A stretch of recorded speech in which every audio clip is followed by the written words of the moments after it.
Making a simple steam engine. Making the piston with brass. On the lathe, drill a hole in the middle. Should it be this big? Make it a little thinner. Just this much. Saw it off with a 3-saw machine. On the drill press, drill another hole in it. All for ease of connecting the piston rod. Brass pistons have low friction. It's very smooth without oiling. Use a stainless steel rod for the piston rod. Add a sleeve here to one end. Weld it firmly. Uneven areas. Polish smooth with a sandbag machine. Also drill a hole and insert it. Align the holes. Put in a pin and knock it in. Make them one hole. A brass liner is inserted into the bushing pad. Clamp it in place. It's mainly to reduce friction. Saving the need for oiling. A steel pipe. A plug combined together. Make the cylinder. Weld firmly with arc and arc welding. Remove the weld on the lathe and then polish smooth. Draw a line in the middle. Cut off a small half with a grinder before going on the stage. After cutting, will be this small piece of iron. Use its plane to replace the cylinder arc surface and weld it into an integral hole. This part is the cylinder steam inlet and outlet. This part is the fixing hole for installing the cylinder. Sweat it. It's really ugly. Still should be polished clean. This is so good. Gently put the piston in and try it. How's the effect? Pay attention to stop. Great. Do it again. That sound is awesome. The left cylinder and piston fit together very well. Make a platform with square tubes. Have the saw cut 2 long and 2 short pieces at a 45-degree angle. 4-room river channel. Weld firmly with pressure arc welding. Inside the skeleton of the round tube. For easy bearing installation. Then one on each end to fix the engine shaft. 2 pot mouth iron sheets to make bearing brackets. Weld firmly. Remove the burrs with a grinder.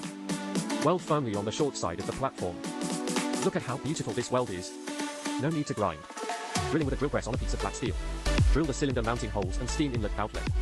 2 adjacent holes. The hole is for the steam outlet. The one that isn't drilled through is the steam inlet. It's drilled through from the side. The steam will come in there later. Put it right in front of the platform. Weld it firmly as well. A large round pipe. Weld the end caps firmly. Making a tubular boiler. Used to boil water. It's nicely done. There are also water inlets and steam holes on top. Place it behind the platform. Use 4 iron rods to support it. To facilitate the fire. Let's see if it looks good. You say it's steam? It also needs to run from here to here. Connect them with 2 hollow pipes. Arrange it at 90 degrees. The welding is solid. Both ends have been cut. The bevels can fit well with the contact points. Welding is still simple and crude. It looks okay now. There are just too many weld points. Wrap up the areas that don't need to be treated. Protect them well. The remaining areas. Spray everything with fire retardant paint to cover. It looks awful. This matte black instantly makes it look high-end. Draw 2 bearings. Done with a light press. A disc. Insert the engine shaft. Then weld them together. On the lathe. Treat the surface. Use it as a flywheel to store energy. Reduce engine operation fluctuations. Also, make an eccentric hole. Just position here and remove the screw to make an eccentric shaft. More welding. Then it's red hot. Put a washer on and insert it again. Avoid flywheel friction with the shaft sleeve. A gear is also installed on the other end of the reamer. You can use a belt to drive the motor to generate electricity.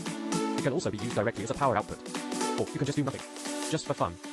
Finally, it's time to fix the piston rod and cylinder. The cylinder is still using brass screws. The main feature is no need for lubricating oil. Then tighten the piston rod fixing screws. A simple steam engine is complete. Steam enters the cylinder to push the piston. Eccentric shaft to the middle. Steam neither enters nor exits. Cylinder. Swing the piston down. Then push the steam out. The cylinder itself is a valve. Swinging up and down can switch between air intake and exhaust. Let's go outside to test if the theory is correct. Put 2 pieces of solid alcohol into the combustion chamber. Use them as the heat source for the steam engine. Then add water, just fill it halfway. A safety valve. Install it in the inlet boiler. If the pressure is too high, it will automatically vent. Relieving pressure is safer. First, light a fire. Let it boil the water. Let's try generating steam. Yeah, it works. Successfully moved the ship. It hasn't been burning for long. It all works. Burned a little longer, yeah. See that? The speed is indeed faster. This type of steam engine can convert the heat provided by the heat source into mechanical energy for external output. Its combustion process takes place outside the cylinder. It belongs to external combustion engines. Steam turbines used for nuclear power generation and thermal power generation have the same principle. They all boil water.